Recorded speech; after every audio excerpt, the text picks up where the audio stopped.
Hi, my name is Sandi, and my story began with an email that I ignored for a month. I was 58 years old. I met the love of my life finally after spending most of my life by myself. And I had 3 months of absolute healthy bliss with him. And then he was diagnosed with brain and body stage 4 cancer. My best girlfriend, who has led me by the hand in my spiritual growth my whole life, knew of Guruji and sent me an email. I was spinning like a top and just couldn't make the time to open the email. Finally, after a month, she hit me over the head with a frying pan and said, "Would you please open the email? It's important." So I opened the email and I went, "Oh my God, here's the answer bin. I've had it for 30 days. I had it like right after he was diagnosed." So I immediately read all the website information. I joined the Master Blessing program with several blessings a month. Then I heard he was giving some in-person blessings, and my daughter was in San Diego at the time, so I sent her over to get an in-person blessing. Well, that started my journey. She went to work for him, and immediately he gave Richard 2 blessings by remote, one with a picture and one without.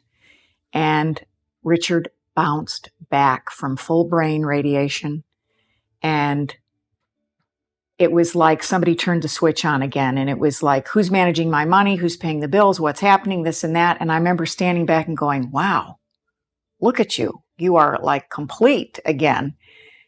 However, it did not last because the nature of the disease is such that it can't last if your agreement with God is that this is your way out. And so Guruji would call me and say, "How are you doing?" And it was a tough time. I was with him 4 months trying to take care of him fully, and he died in my home after 7 weeks.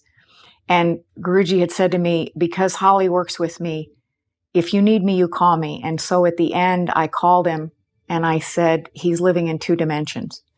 And I now need you to help him go because I know he's afraid to go because of me."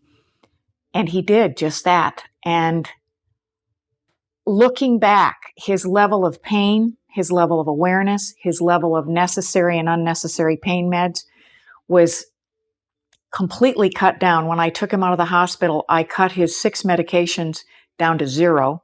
And I told him, "Look, I have everything. You just asked me do you want it?" No. When hospice came in and I argued with them for 7 weeks, I had everything. "Do you want it?" No. So I had him at a level of awareness at the end of his life that most people don't get to experience. His daughter was able to hear him say, and she was a big medicine pusher, his daughter heard him say, "I love you," 3 days before he passed, and she kept flying in from California and leaving. And I heard him say to me, "You are my one true love." And I said, "And you are mine, and now I have to figure out how to live without you." And I told him, "It's time to go. You lived with ease and grace. It's time now for you to go with ease and grace."